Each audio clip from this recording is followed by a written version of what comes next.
நிறைய பேர் வந்துங்க இந்த ஹேர் ஆயில் பற்றி விசாரிக்கும்போது வந்துங்க முடி நல்லா வளருமா, நல்லா ரிசல்ட் கொடுக்குமா அப்படின்னு சொல்லிட்டு என்னையவே கேட்குறீங்க. கால் பண்ணி கேட்கும்போது என்னவே கேட்பீங்க. நான் சொல்கிற எல்லாத்துக்குமே என்ன சொல்ல வரேன் அப்படின்னு கேட்டிங்கன்னா, எங்கள் தென்னை மரத்தில் காய்க்கிற காய்கள்லேருந்து மதிப்பு கூட்டி நாங்கள் வந்து தோட்டத்தில் கிடைக்கிற மூலிகைகளை வச்சு மதிப்பு கூட்டி நான் வந்து ஹெர்பல் ஹேர் ஆயிலாக கொடுக்குறேன். அதை வாங்கி நீங்கள் தான் யூஸ் பண்ணி பார்த்துட்டு எனக்கு வந்து ரிசல்ட்டு நீங்கள் சொல்லணும். நானே நல்லா இருக்குது அப்படின்னு சொல்லி நான் வந்து விளம்பரம் பண்ணுறேன் அப்படின்னா அது என்னை பொறுத்த வரைக்கும் அது சரியானதாக இருக்காது. நான் ஒரு பொருளை விற்கிறேன் அப்படின்னா அதுக்கான ஃபீட்பேக் நீங்கள் தான் எனக்கு கொடுக்கணும். அதனால் வந்து என்ன வாங்குகிற எல்லாத்துக்குமே நான் என்ன சொல்கிறேன் அப்படின்னு கேட்டிங்கன்னா, ஃபஸ்ட்டு ஒரு 200 ml அதான் மினிமம் குவான்டிட்டி நான் கொடுக்குறேன்.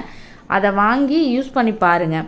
உங்களுக்கு ஓகேவா இருக்குது, உங்களுக்கு நல்லா இருக்குது, உங்கள் உடம்புக்கு அது ஒத்து வருது அப்படின்னா மட்டும் அடுத்த பேட்ச் நீங்கள் என்ன வாங்கிக்கலாம். இல்லை அப்படின்னா உங்களுக்கு சில பேர்த்துக்கு பார்த்திங்கன்னா சைனஸ் மாதிரி இருக்கிறவங்களுக்கு வந்து இந்த மாதிரி மூலிகையெல்லாம் போட்டு எண்ணெய் காய்ச்சி தேய்க்கும் போது பார்த்திங்கன்னா சளி பிடிக்கும்.